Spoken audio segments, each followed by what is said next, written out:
Apocalipse, capítulo 3, do versículo 1 ao 5, onde João escreve a carta a essa igreja de Sardes.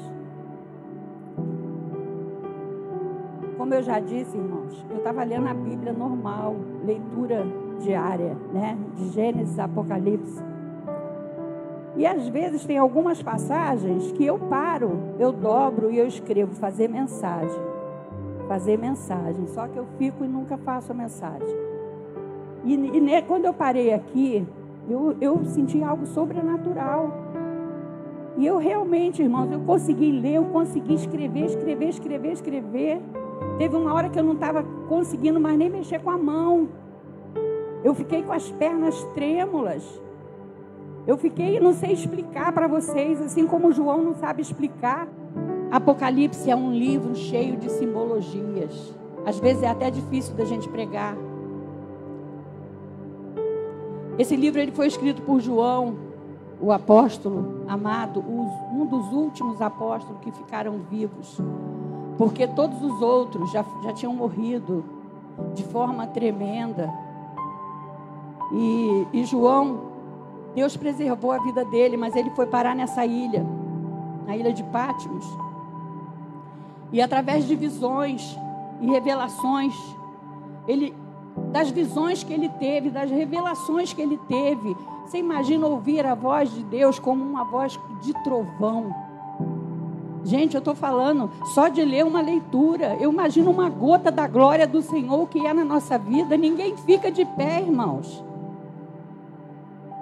Como João, só pela força do poder de Deus mesmo. Quando teve um apóstolo, um profeta que teve uma visão, ele caiu. E o Senhor falou: levanta, eu quero falar contigo de pé.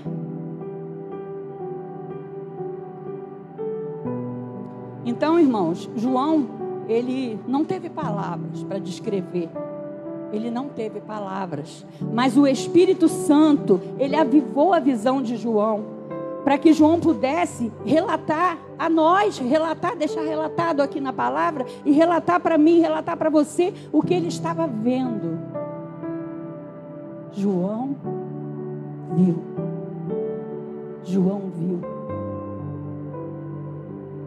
Que Deus possa, irmãos, nessa hora abrir os nossos olhos, para nós contemplarmos também o Cristo glorificado, como foi lido ali em Apocalipse. Mas eu vou dar mais uma lida, irmãos, para avivar a nossa memória. Diz assim: ao anjo da igreja, capítulo 1. Apocalipse, capítulo 1.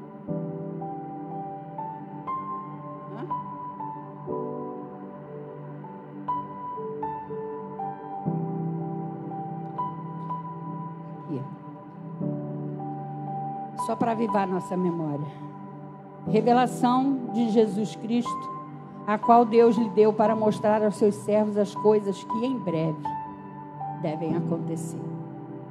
E que ele, enviando o seu anjo, deu a conhecer ao seu servo João, que atestou a palavra de Deus e o testemunho de Jesus Cristo quanto a tudo que viu.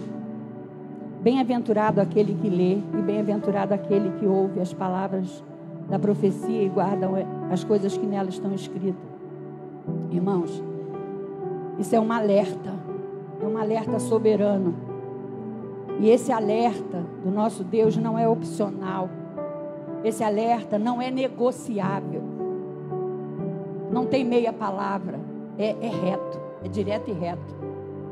É a soberana palavra de Deus, que requer obediência e completa fidelidade. É o nosso Deus soberano quem está alertando. Eu nada tenho a dizer, eu nem sei falar, mas o Espírito Santo ele fala. E eu quero aqui saudação às 7 igrejas da Ásia. João, as 7 igrejas que estão na província da Ásia. Que a graça e a paz estejam com vocês. São as nossas maiores riquezas, irmãos. A graça favor imerecido de Deus, a paz, porque pela graça nós temos paz em Deus.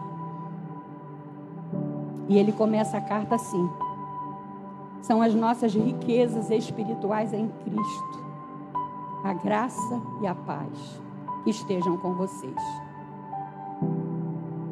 No versículo 7 diz assim: eis que ele vem com as nuvens, e todo olho o verá, até mesmo aqueles que os transpassam. Nuvens.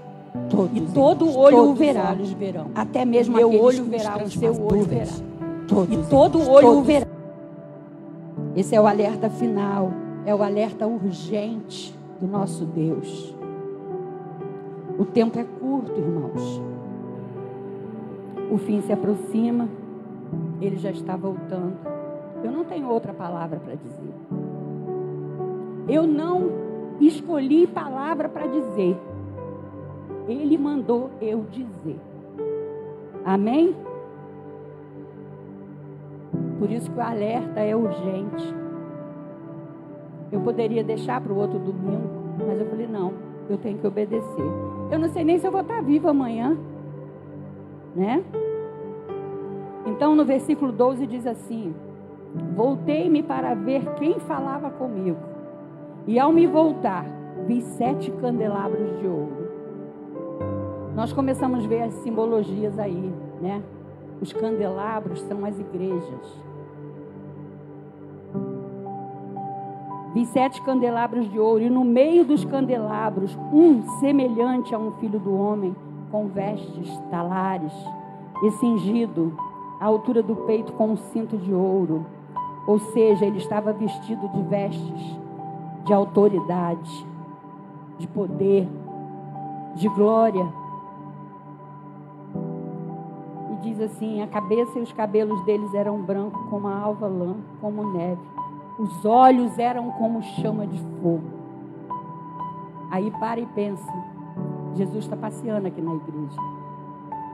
E os mesmos olhos, irmãos, que João viu na visão, também está aqui nesse lugar. Olhos como chama de fogo. Nada escapa à sua atenção. Ele tudo vê. Ele tudo pode.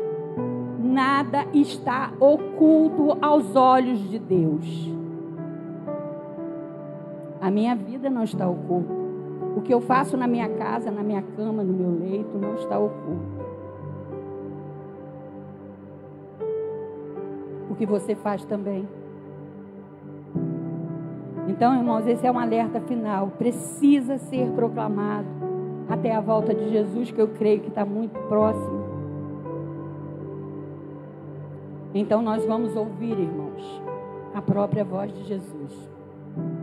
Ele mesmo falando conosco. Quando ele descer no céu, com um grande alarido e glória. 1 Tessalonicenses, no capítulo 4:16, diz assim: porque o Senhor mesmo, dada a sua palavra de ordem, ouvirá a voz do arcanjo, e ressoada a trombeta de Deus, descerá dos céus, e os mortos em Cristo ressuscitarão primeiro. Nem os mortos vão escapar, irmãos.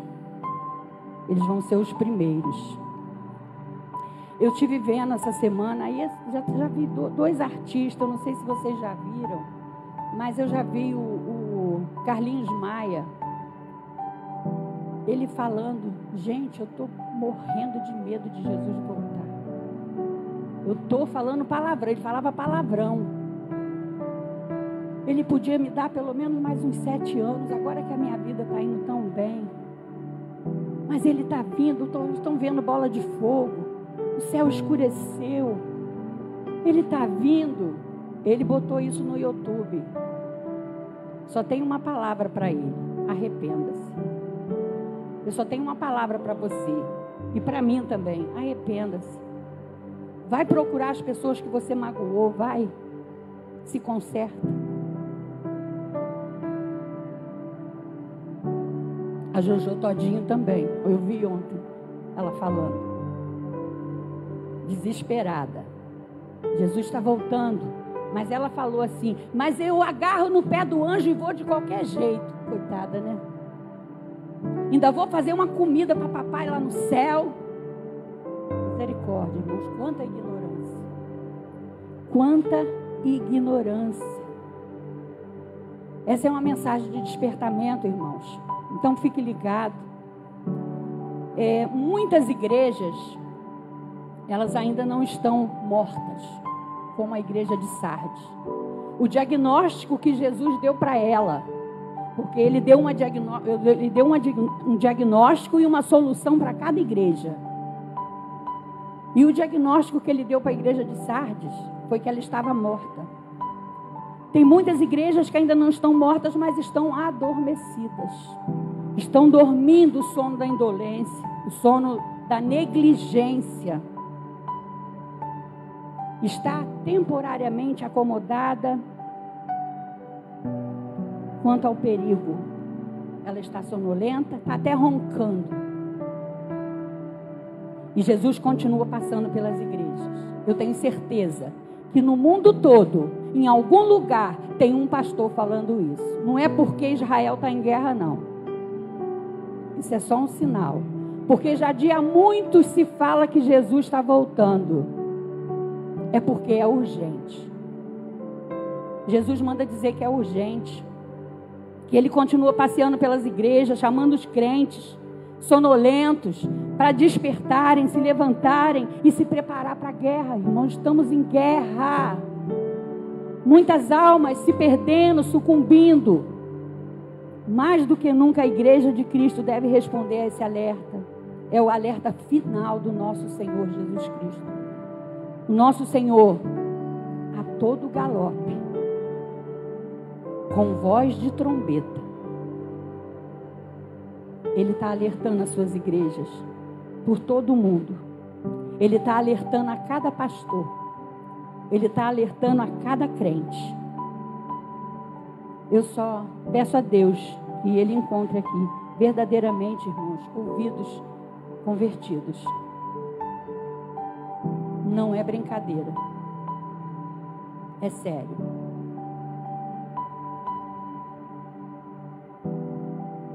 Então, irmãos, João tem essa visão de Jesus Cristo em corpo de glória, em pé, no meio das suas igrejas. E Ele está aqui também. Ao ouvir a voz como trombeta, João virou-se e viu 7 castiçais de ouro. Irmãos, no tempo antigo, o castiçal de ouro, todo mundo sabe o que é um castiçal, né? É um suporte, né? De lamparina. Onde a lamparina tem antigamente, né? Ela ficava ali acesa. O suporte mantinha, o castiçal, ele tinha a função, o propósito de manter a luz suspensa para iluminar. O castiçal, ele não era a luz. O castiçal, nessa linguagem bíblica, é a igreja. A igreja não é a luz é Jesus, mas nós somos o suporte, nós somos o castiçal que temos que manter essa luz acesa. No mundo, os 7 castiçais são as 7 igrejas. Nós somos o suporte da luz de Cristo nesse mundo que jaz em treva, que jaz no maligno. E essa é a missão da igreja, irmãos. Então, falando de perfeição, porque o livro de Apocalipse, ele fala muito, 7, nós lemos aqui, né, na carta de Sardes, 7 castiçais, 7 estrelas, que são os 7 pastores, fala dos 7 olhos, a Bíblia fala das 7 estrelas, das 7 trombetas, dos 7 espíritos de Deus. Esse número, ele é simbólico, irmãos. O número 7, ele representa a totalidade. Representa não só as igrejas da Ásia Menor, como todas as igrejas do mundo. Quando ele fala de 7 igrejas, ele está falando de todas as igrejas do mundo, é o número da perfeição. Aquelas cartas foram dirigidas àquelas 7 igrejas da Ásia, mas ela hoje fala com todas as igrejas do mundo.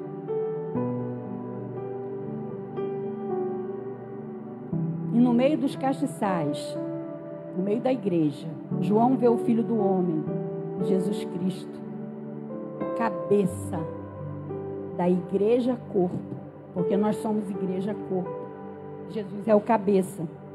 A igreja, irmãos, ela não pode ser regida por qualquer homem ou liderança meramente humana, nem por membros privilegiados. Jesus, ele anda sozinho no meio dos castiçais. Jesus, ele anda sozinho no meio das igrejas. E apenas ele rege a igreja. Se nós estamos aqui é porque ele nos trouxe aqui. Se eu estou trazendo essa palavra foi porque ele me incumbiu de trazer essa palavra. É ele que dirige. Ele é o cabeça. Apenas ele, irmãos, rege a igreja. Quem somos nós? Simples mortais. Nós temos uma responsabilidade, um peso muito enorme sobre nós. Mas é ele que está aqui. É tudo dele. A alma que está aqui é dele. Nós somos dele, pertencemos a ele. E quantos têm consciência desse governo, irmãos? Você pensa que o pastor manda, que o pastor é o tal, o pastor não é nada, o pastor é um servo. Nós estamos aqui para servir. Quantas reuniões e conselhos estão agindo de acordo com essa consciência? De que quem manda é ele, de quem está no controle é ele, que tudo é dele e é para ele. Às vezes nos exaltamos, não, vou fazer assim, vou fazer assado.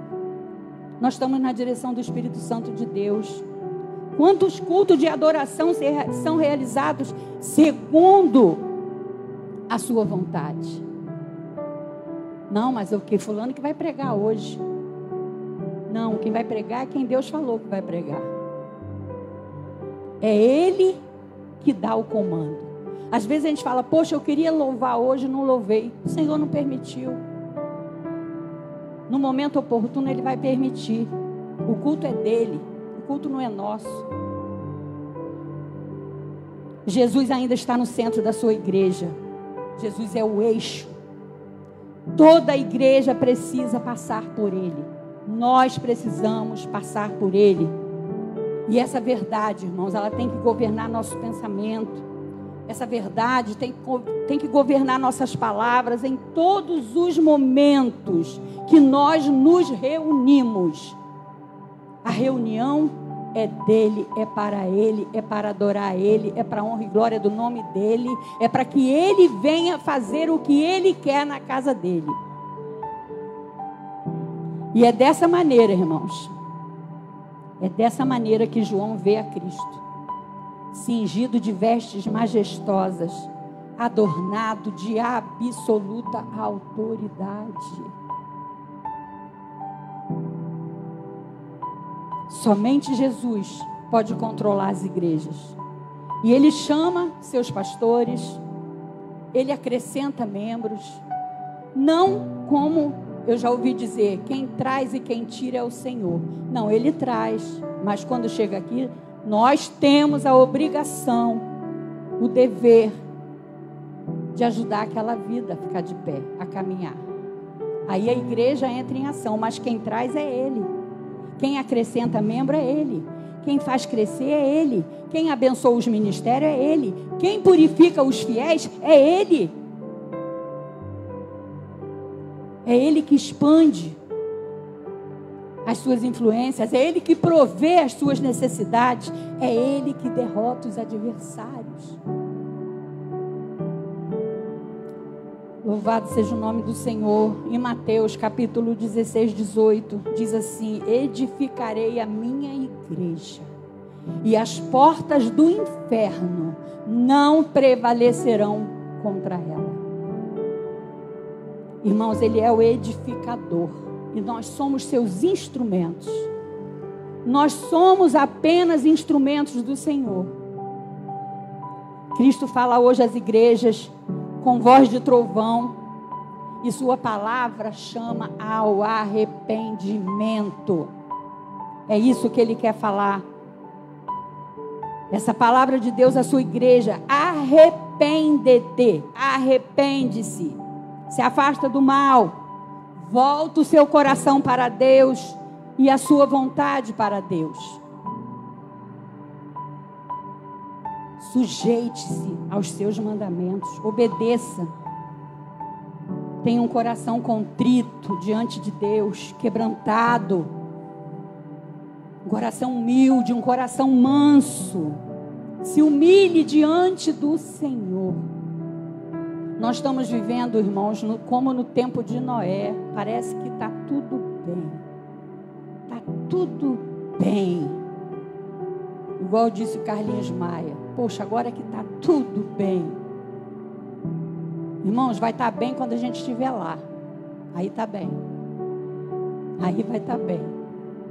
Enquanto estiver aqui, irmãos, a ordem é marchar. Diga ao povo que marche. A igreja morta, será como que está o ministério Sicar? Jesus olhando com o olhar dele de fogo, como chama de fogo. Será como ele está vendo esse ministério?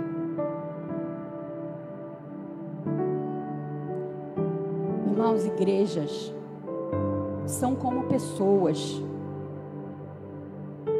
Não há duas igrejas iguais. Cada um tem a sua própria personalidade.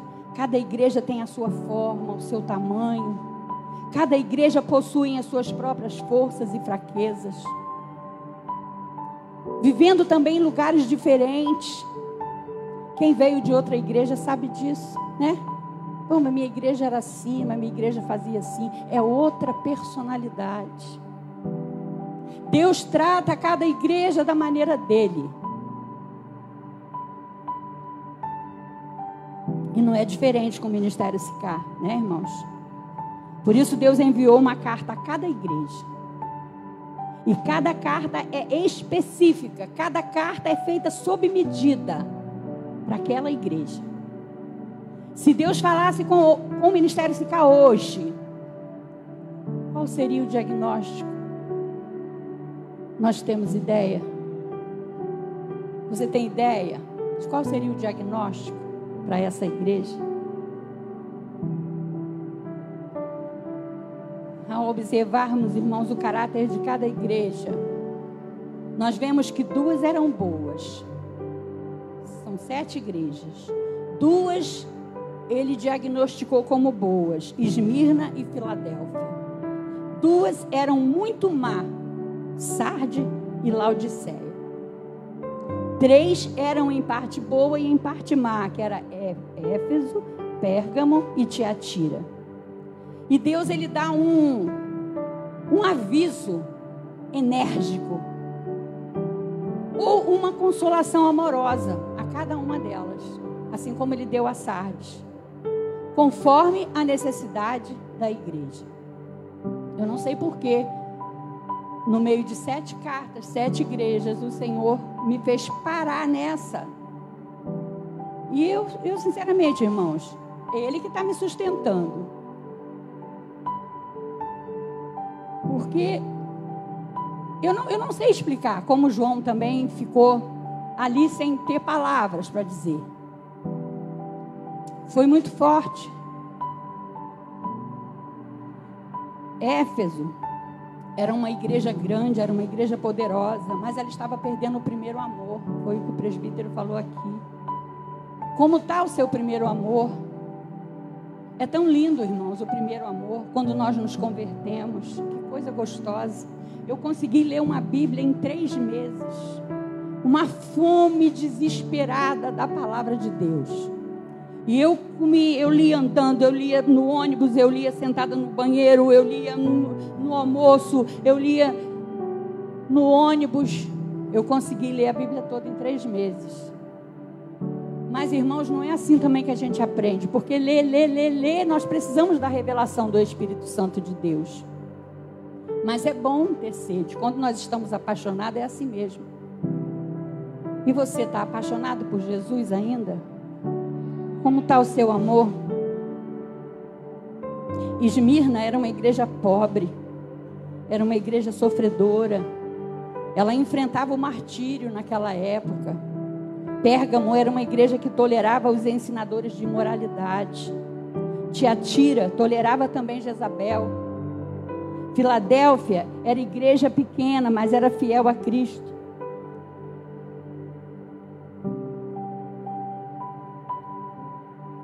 Sardes, a igreja morta. Laodiceia era a igreja morna. Enquanto está morna, está bom, né? Apesar que Jesus falou que morno ele vomita. Ou é frente, ou é quente, ou é frio. Morno, ele tem ânsia de vômito. Nós não podemos ficar em cima do muro. Sardes, a igreja morta. E é desse tipo de igreja, irmãos, que o Senhor me incumbiu de falar. E Deus se apresenta como o Espírito da plenitude da vida, que dá vida aos ossos secos. Aquele exército que estava lá, de Ezequiel, o povo de Israel, o povo de Deus, o povo escolhido, estava morto, seco, sequíssimo. Mas o Deus Todo-Poderoso fez ressuscitar. Deu vida. E é isso que Ele quer fazer. Ele quer dar vida. E esse é o nível, irmãos, espiritual em nossos dias. Nós temos crentes que perderam o primeiro amor. Nós temos crentes perseguidos. Nós temos crentes sofredores. Mas nós também temos crentes mundanos. Crentes heréticos. Crentes mortos. Entretanto, irmão Jesus, com todo o seu amor, Ele propõe a cada um desse crente que volte ao primeiro amor. Ele propõe, irmãos, um realinhamento da sua vida por meio de um arrependimento sincero. Eu fico imaginando como pode existir uma igreja morta. Pensa, nós temos que refletir, não é verdade? Nós precisamos refletir como pode. Como assim, né? Uma igreja morta, se o Deus vivo habita nela, como pode ela estar morta? Morta como Lázaro, já com mau cheiro. E tem crente, irmãos, que se encontra nessa situação, em estado de decomposição, semelhante ali ao vale de ossos secos, sem vida. Tem igreja assim, irmãos, que parece que estão vivas, mas estão mornas. Assim pode estar a nossa vida espiritual. Assim pode estar a sua vida espiritual. Assim pode estar a vida espiritual de algum membro do corpo de Cristo. Vagarosa, dormente, morta. Outrora, né? Uma pessoa tão fervorosa. Ainda naquele primeiro amor, mas agora sem vida. Seu coração já não bate mais, já não chora.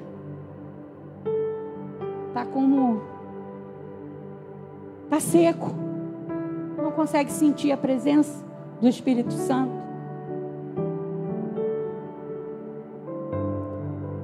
É até um crente indisciplinado, sem comprometimento com a palavra de Deus. Não derrama mais lágrima, está como um cascalho. O louvor já não sensibiliza.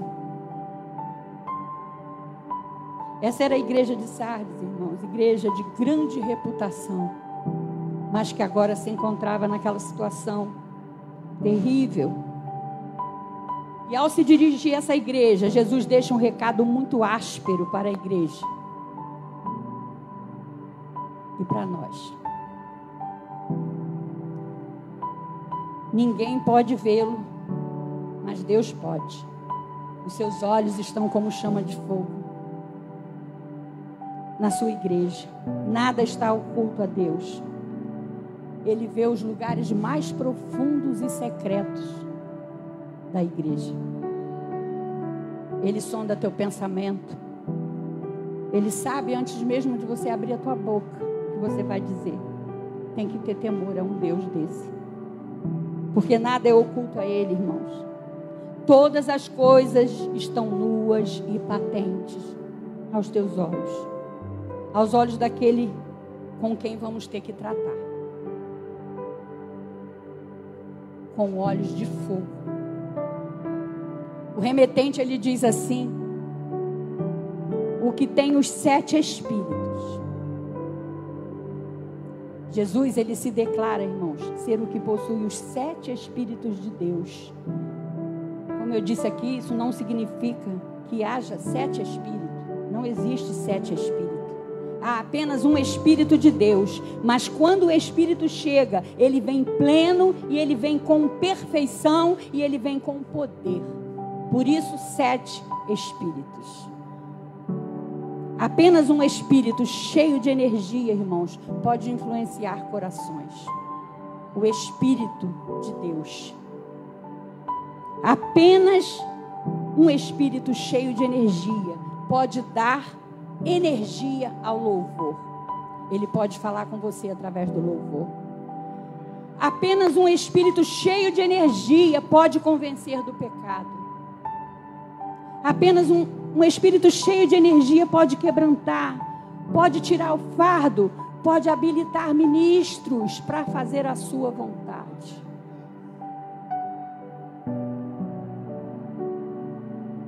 A falha de Sardes, irmãos, qual era a falha de Sardes? Era uma igreja morta. Ela era uma igreja aparentemente ativa.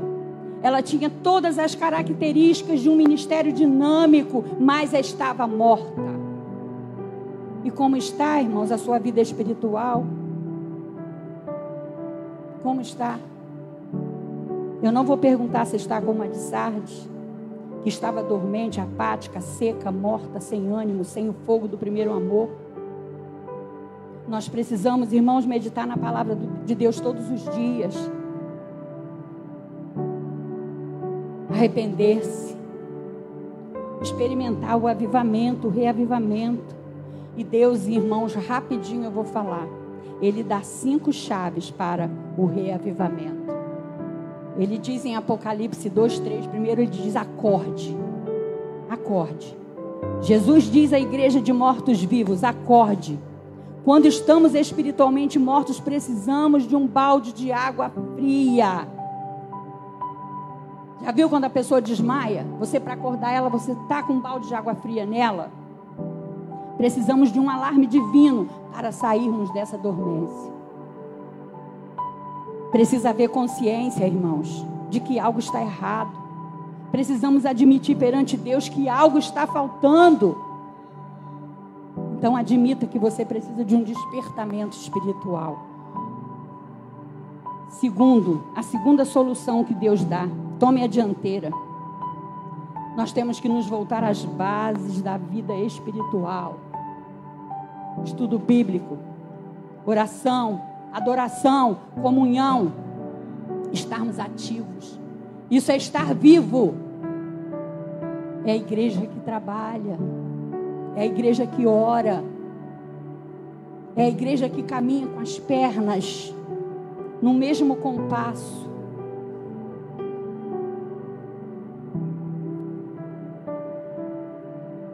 A terceira solução, ele diz: olhe para trás, olhe para trás. Lembra-te, pois, de que tens recebido e ouvido. Lembre-se de como foi salvo. Lembre-se de como a graça o alcançou e o redimiu. Olhe para trás. Volte ao primeiro amor. A quarta solução, pare. Isso está no versículo que nós lemos, irmãos. Apocalipse 3, de 2 ao 3. Depois, se você quiser, continue lendo em casa. Jesus fala, pare, mas ele vai além. E guarda-o, guarde a palavra. Ponha em prática. É um apelo para que a palavra de Deus seja obedecida, irmãos. Devemos guardar os mandamentos em todas as áreas da nossa vida. Desobediência e mornidão espiritual são irmãs gêmeas. Onde estiver uma, vai estar a outra. 5. Abandone seus impulsos. Finalmente diz o Senhor: arrepende-te. Arrependimento requer rápida e decisiva mudança de pensamento. Rápida e decisiva mudança de devoção. Rápida e decisiva mudança de comportamento. Mudar tudo. Se tornar uma nova criatura diante de Deus. Compromissada.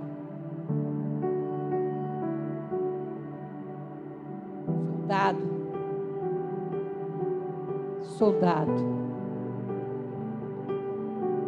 E finalmente, irmãos, vigilância. Deus virá como um ladrão, inesperadamente, sem avisar. Mas agora vamos à promessa. Amém? Por fim, Jesus elogia a igreja de Sardes. Ele diz que tem um rebanho fiel. E a estes, Jesus elogia. No capítulo 3, versículo 4.